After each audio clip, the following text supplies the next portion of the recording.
As it relates to the passing of Marshawn Kneeland less than 2 weeks ago, that happens when the players are on a bye. You know how that goes. Everyone's scattered. And someone had told me, and I don't think I've mentioned it here, but that added to the overall trauma that the players endured because there was no way to come together and support each other. The guys had gone to wherever they were going to go for that mandatory 5-day break during the bye week, and it just complicated and I think put extra stress on this effort to overcome what had happened to that team as a result of the passing of Marshawn Kneeland. So they got back to work and they came together and they did what they had to do last night. And there were the quotes before, and we'll let you hear from Coach Brian Schottenheimer in a little bit about the inspiration they took from Marshawn Kneeland.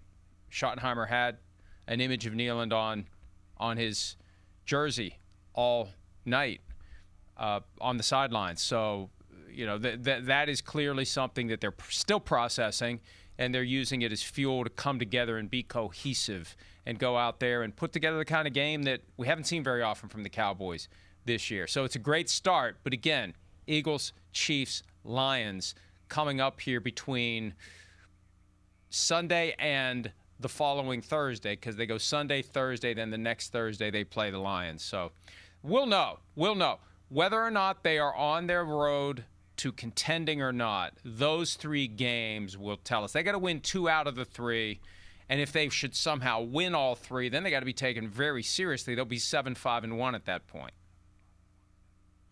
And you know what I love about that is they're going to play the Eagles. That's division. That's going to be a tough game. The Eagles are sitting pretty when you think about the playoffs and that division.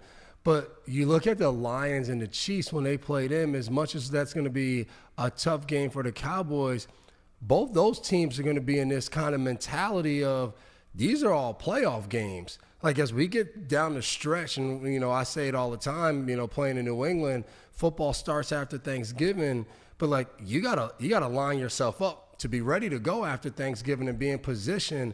And I think, you know, with Detroit losing in Philadelphia and the Bears getting another win and Green Bay getting another win against the Giants, you start to look up for the Detroit Lions, and they're like, hey, man, like we're not ready to give over command of this division.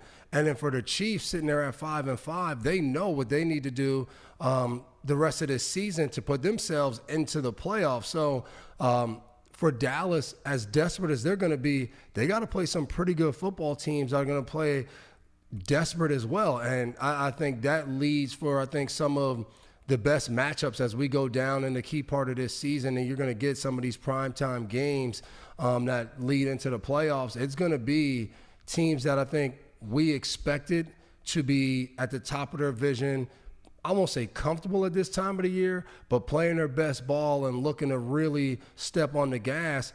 These teams are just in a totally different mode, I think, than all of us thought coming in. And I think that's the exciting part that we all kind of felt like 3-4 weeks ago of like, hey, there's no true favorite. And I think we're going to reap the benefits of seeing that down the stretch of this season. Hi, it's Mike Florio. Thanks for watching PFT on YouTube. Hit subscribe for the latest news and analysis from Pro Football Talk.